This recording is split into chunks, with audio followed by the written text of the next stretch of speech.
Morning बच्चों, आज कक्षा 8 में विषय गुजराती पाठ 4 रविशंकर महाराज, वो पाठ मैंने कल पढ़ा दिया था। तो पाठ तो पढ़ा दिया, लेकिन उसकी शब्द समझूती और रूढ़ि प्रयोग प्रश्न उत्तर ये सब बाकी था, तो मैं ये समझा रही हूँ। तो देख लो। मुख सेवक जाहिरात प्रसिद्ध की प्रशंसाની ઈચ્છા વગર ચૂપચાપ સેવા કરનાર। બિરુદ કદર રૂપે લોકોએ આપેલું ઇનામ કે ઉપનામ। નાનક હિમતા નાનો મહિમાવંતું ગૌરવવાળું ઝળકવું, ઝળહળી ઉઠવું વિલાયતી પરદેશી બનાવટનું। કાચું પોચું ડરપોક નિર્ભય નિડર કૂતર નદી કિનારાની બખોલો। ગરનાળું પાણી વહી જાય તે માટે બાંધેલો સાંકડો માર્ગ। છાતી સમણું છાતી સરખું કરો ઘરની બાજુની દિવાલ। હિત વહારે એટલે મદદી। સ્વયંસેવક કોઈ ખાસ પ્રસંગે પોતાની મેળે સેવા આપનાર। બોરિંગ જમીનમાં સારડી ઉતારી પાણી તેલ વગેરે કાઢવાની ક્રિયા। સારકામ અહીં એ રીતે તૈયાર કરેલો બોર કૂવો। હેવાન દુર્ગુણોવાળો માણસ। જીવનનું મુખ્ય કર્તવ્ય। રૂઢિપ્રયોગ જોતરાઈ જવું કામચોરી વિના કામે લાગ। દિલ દઈ ખૂબ ઉત્સાહ અને ધગસથી કામમાં આત્મા રેડી દેવું। પૂરેપૂરી લગનથી કામ કરવું। પગરણ માંડવા શરૂઆત કરવી। માથે ઉપાડી લેવું જવાબદારી લેવી। દિલ દ્રવી ઉઠવું ખૂબ દુઃખ થવું। માંડી વાળવું કામ બંધ કરવું। પાછી પાની કરી પાછા હટવું।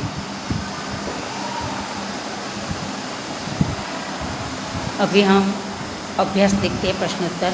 નીચેના પ્રશ્નોના ઉત્તર માટે આપેલા વિકલ્પોમાંથી સાચો ઉત્તર શોધીને તેનો ક્રમ અક્ષર પ્રશ્નના સામેના ખાનામાં લખો। રવિશંકર વ્યાસને મહારાજનું બિરુદ કોણે આપ્યું? રાજાએ, બ્રાહ્મણોએ, લોકોએ કે બહારવટીયાઓએ? તો બાળકો જવાબ આવશે લોકોએ। ધીમે ધીમે રાજકીય પ્રવૃત્તિને સ્થાને મહારાજના જીવનમાં શાનો પ્રવેશ થયો? રાજસત્તાનો, લોકપ્રવૃત્તિનો, ધાર્મિક પ્રવૃત્તિનો કે આર્થિક પ્રવૃત્તિનો?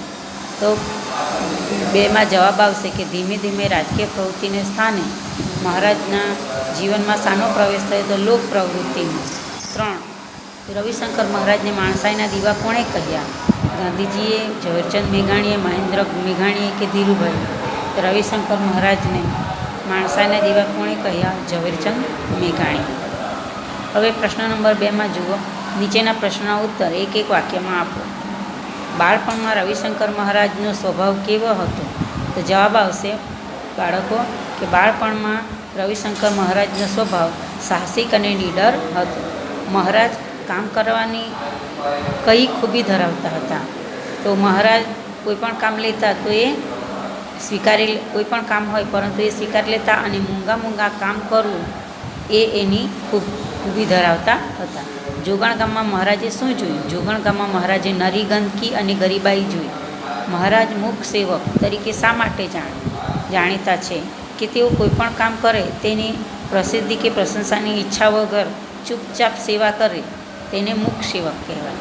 હવે પ્રશ્ન નંબર 3 રવિશંકર વ્યાસને મહારાજનું બિરુદ કેમ મળ્યું? કે લોકહિતના કાર્યોથી અને એમના નિસ્વાર્થ પ્રવૃત્તિઓથી મહારાજનું બિરુદ મળ્યું। ઝવેરચંદ મેઘાણીએ મહારાજને માણસાઈના દીવા કેમ કહ્યા?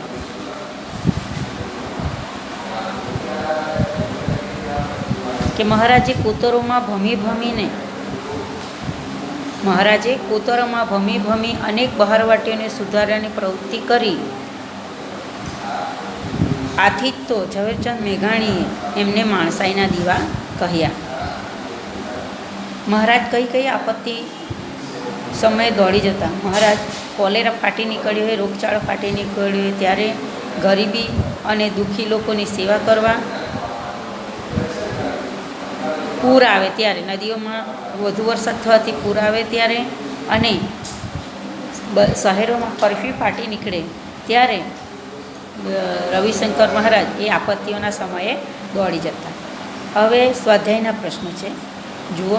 રવિશંકર મહારાજના બાળપણના કયા સંસ્કારોએ તેમના પર અસર કરી? પિતા પાસેથી જીવનની સારી ટેવ અને માતા પાસેથી ખૂબ ચાવીને પોતાના આરોગ્યની સંભાળ રાખવાની સંભાળ રાખવી એ એમના બાળપણના સંસ્કારો એમના પર પડ્યા. મૂક સેવક મહારાજે લોક સેવાના કયા કયા કાર્યો કર્યા? તો કોલેરા ફાટી નીકળ્યો હોય ત્યારે, નદીઓમાં પૂર આવે ત્યારે, પછી સમાજમાં જે કોઈ નાના મોટા ઝઘડા હોય તો તેમાં સમાધાન કરવાનું, અને કર્ફ્યુ લાગી ગયો હોય ત્યાં લોકોને સેવા કરવાની, એ બધા કાર્યો કર્યા. રવિશંકર મહારાજના કાર્યોથી સમાજના લોકોને શું લાભ? રવિશંકર મહારાજના કાર્યોથી સમાજમાં જે ગેરસમજ હતી એ દૂર થઈ, અને રોગચાળાના સમયે લોકોને સમજાવીને એમણે લોકોને દવાખાનામાં જતા કર્યા, એ એમનો લાભ હતો. રવિશંકર એથી સમાજને લાભ થયો. રવિશંકર મહારાજની હિંમતના દર્શન કયા પ્રસંગમાં થાય છે? કે બહારવટિયાઓને એ સામે છાતીએ જતા અને તેમને સમજાવીને ગાંધીજીના જે સ્વતંત્ર સંગ્રામની લડતના પ્રસંગમાં જે બહારવટું ખેડવાનું હતું એ સમજાવીને અને તેમના હૃદય પરિવર્તન કર્યા, એ તેમની હિંમતના દર્શન થાય છે.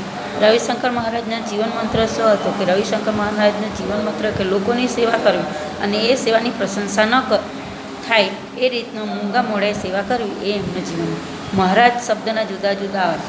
મહારાજ એટલે રાજ્ય વિનાના મહારાજ. મહારાજ કેવા હોય? કે મહારાજ તો રાજા કહેવાય, એ રાજ્ય વિનાના મહારાજ. અને મહારાજ એવા કે એ બીજા પાસે પોતાની સેવા ના કરાવે, પરંતુ એ પોતે સેવા કરે, એને મહારાજ કહેવાય. દિવસ રાત, અંધશ્રદ્ધા, ઝાડા ઉલટી, જીવન ધર્મ, આ શબ્દો સાથે સાથે કેમ લખાય? દિવસ અને રાત, અંધ અને શ્રદ્ધા, ઝાડા અને ઉલટી, જીવન અને ધર્મ, એ બે શબ્દને સાથે લખવામાં, કારણ કે અહીંયા દ્વંદ્વ સમાસ થાય છે એટલા માટે લખાય છે.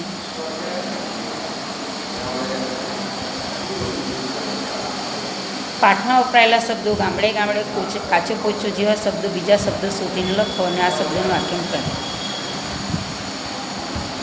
એ તમારે ઘરે બેસીને કરવું.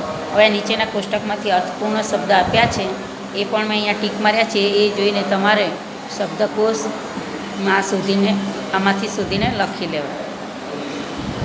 અહીંયા આપણો ચોથો પાઠ પૂર્ણ થાય છે, અને પ્રશ્ન નંબર 7 નીચેના પ્રશ્નો 4-5 વાક્યો, ફાયર બ્રિગેડ, 108 એમ્બ્યુલન્સ, આપત્તિ વ્યવસ્થાપનની કચેરી, સ્વૈચ્છિક સંસ્થાઓ અને ડૉક્ટર, એ પ્રમાણે લખી લેવા. અને શબ્દ સમૂહ, નદી કિનારા પાસેની બખોલો, કોતર, કોતરો, પાણી આવવા જવા માટે બાંધેલો સાંકડો માર્ગ, પુલ, ઘરની બાજુની દિવાલ, પરો, કોઈ ખાસ પ્રસંગે પોતાની મેળે સેવા આપનાર, મૂક સેવક, જીવનનું મુખ્ય કર્તવ્ય,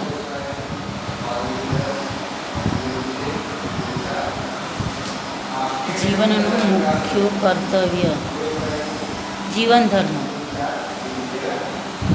જીવન ધર્મ. તો અહીંયા ચોથો પાઠ તમારે પૂર્ણ થાય છે, અને એ તમારે લખી લેવો અને વાંચવું. ધન્યવાદ.